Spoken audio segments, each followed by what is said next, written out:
Hello fellow horror geeks, welcome back to 100 Days of Horror. This is City of Geek. My name is Bob, and today we're talking about number 55 movie, Incident in a Ghostland. An Incident in a Ghostland, or also known as the Ghostland, depending on what source you have, is a 2018 or 2019, depending on, again, what source. It wasn't really available in 2018 for American audiences until now, when it started appearing on Shudder a few months ago. It is written and directed by, I'm gonna mess this up always, Pascal Lautier, who previously had written and directed Martyrs, the 2007 or 8 notorious French torture porn fucked up movie, mostly known as being a fucked up torture-ish porn movie.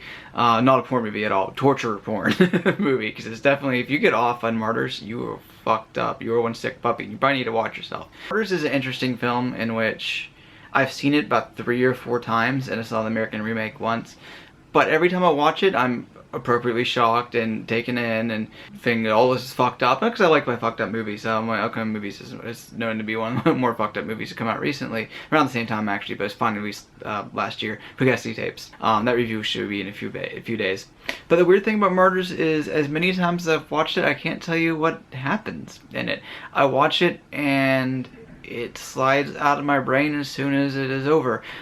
So it has that, I remember the feeling I got while watching it, but I don't remember the exact reasons why. So that makes me feel like it's almost like empty outside of that particular aspect of how wild it gets when you're actually watching it. Unlike, say, Raw, which is another French film that came out a couple years ago, which I still remember beat by beat what happened to it, because I thought it was a fantastic film. So Martyrs maybe comes off as an empty film. That's kind of the same feelings I have with Incident in Ghostland, or Ghostland, I'll call it Ghostland here.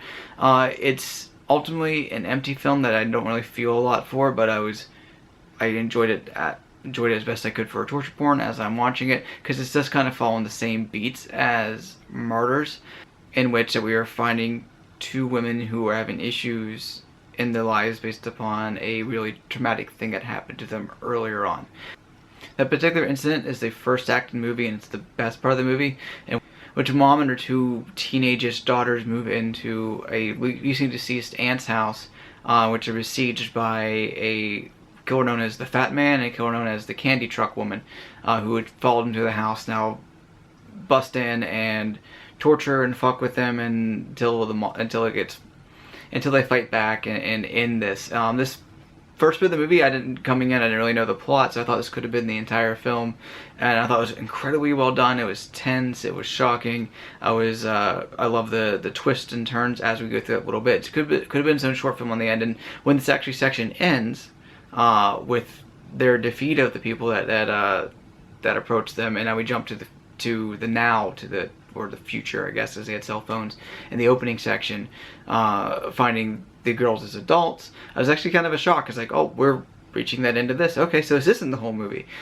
So then we find the adult versions of the teenage girls in the beginning are now messed up in adulthood in their own different ways. We got our main character, who's now a successful novelist, who just wrote about that particular incident, the incident in the Ghostland, and she wrote a book on that's the same title as the movie. And then she gets a call from her sister saying she needs help. So they go back to the house in which everything happened, where her mom and still live.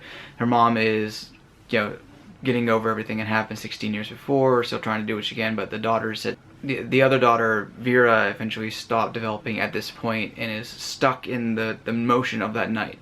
So there's a lot of psychological trauma for each of them, and how they have dealt with it in the different ways, or forced to continue to deal with it with Vera, or the mom now forced to deal with Vera, who's still dealing with that. So we have a lot of, we gotta look at kind of PTSD in that way of the situation, until it starts to repeat in this way, which it looks like maybe the killers have somehow come back, or Vera's acting out in this way, or maybe the moms. So you get a couple different things there, and you get little twists and turns, and find out some things we saw aren't already true. So we become more of a loose reality of what's fantasy and what's not, and who's telling the truth, and what we're seeing, what's actually happening, or do we have a unreliable narrator in this film by the course of our main character, or when we see from other people's points of view.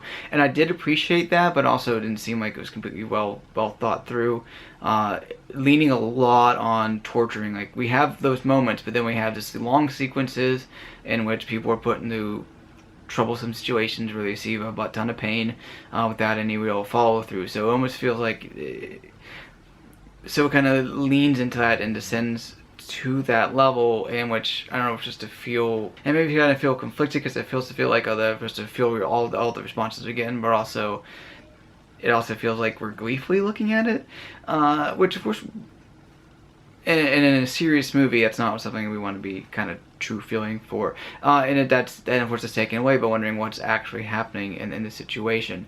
Martyrs says that a bit with the what's the true, what's fucked up, who's understanding what, from what I remember of it. Yeah, so just the memories here and there, and that's kind of the same thing I get from this, where it comes off as empty, and it comes out as not sticking as well. I remember this more because I recently saw this, and it is a tough film to watch for that same reason that I'm watching Martyrs, except to a lesser degree, because it's simply not done as well. Now, it looks great. I love the production design here. I love the camera work. I love the color palette.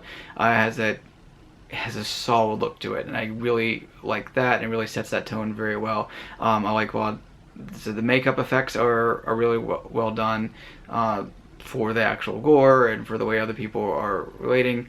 And it is, if you want to watch something that's messed up, but you're not going to remember why it's messed up a week and a half later, watch Incident in Ghostland. Maybe you like it more than I do. The reviews have been really mixed. I know a couple people on 100 Days of Horror really enjoyed it. Some people didn't. Other reviews I've seen out there, both from like Metacritic or simply at the horror sites, have been really across the board. So it depends on what you expect out of it and what you get, what your level of Martyrs is. Like I said, Martyrs is kind of film for me, so that's kind of film in the end, because it's so similar. It's kind of beating the same path. So ultimately, I'm going to give this a C-. I'm really hit or miss whether I skip grades or not, but hey, I did a day. So like, comment, subscribe, go to the website and see what other people are watching. Tell us what you're watching, and maybe you'll like this movie more than I do if it's more up your alley. So we'll see you next time, and it's